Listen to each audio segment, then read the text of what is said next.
Climate change. We hear about it constantly, melting glaciers, rising sea levels. But what about our wallets? What about the global economy? A new study delivers a sobering message.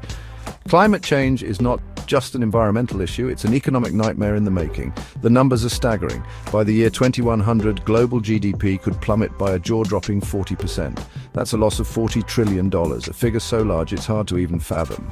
Even if we manage to limit warming to 2 degrees Celsius, the target set by the Paris Agreement, we're still looking at a significant hit. Global per capita GDP could fall by 16%. This is not some distant hypothetical threat. It's a clear and present danger to our economic well-being. But why such a dire economic forecast? Because climate change doesn't just mean hotter summers and more extreme weather.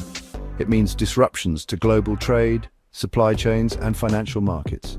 It means food shortages, water scarcity, and mass displacement. It means a world where the very foundations of our economies are shaken to their core.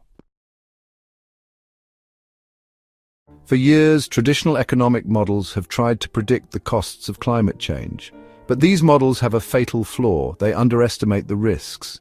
They focus on local impacts, a hurricane here, a drought there, without grasping the bigger picture. Imagine a web. Each strand represents a different part of the global economy: trade, finance, agriculture. Now imagine a spider plucking at one strand. The web vibrates, the impact rippling outward. That's what climate change does. It creates a cascade of interconnected consequences that traditional models fail to capture. Take, for example, the 2011 floods in Thailand. The floods themselves were devastating, but the economic fallout was even worse. Thailand is a major hub for hard drive production. The floods disrupted supply chains, causing a global shortage of hard drives and impacting businesses worldwide. This interconnectedness is what makes climate change so dangerous. It's not just about the direct impacts of extreme weather events, it's about the ripple effects that reverberate throughout the global economy. The new study, published in, attempts to correct the blind spot in traditional economic models. Researchers from the University of New South Wales incorporated global climate variables into 3 widely used models. The results were alarming. When global interconnections were factored in, projected economic damages skyrocketed. One model, Burke 15, saw projected GDP losses increase from 28% to a staggering 86% under a 4 degrees Celsius warming scenario. Another model, COTS 24, showed losses rising from 11% to 40% under the same conditions. These findings highlight the urgent need to move beyond simplistic, localized assessments of climate risk. The impact of climate change on the global economy won't be uniform. Some regions will be hit harder than others. The most vulnerable are those heavily reliant on global trade and located in the mid-latitudes of the Northern Hemisphere. This includes economic powerhouses like the US, China, India, and much of Europe.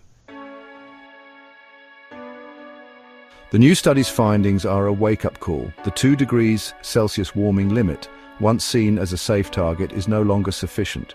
We need to aim for 1.7 degrees Celsius or lower to avert catastrophic economic consequences. This requires a dramatic shift in our approach to climate action. We need stronger mitigation strategies, including rapid decarbonization of our economies and massive investments in renewable energy. We need to put a price on carbon that reflects its true cost to society. And we need to abandon outdated economic models that fail to capture the interconnected nature of climate risk. The climate crisis is a global challenge that demands a global response. We need international cooperation on an unprecedented scale. We need to act now before it's too late. Our economic future and the well-being of generations to come depend on it. Don't forget to like and subscribe.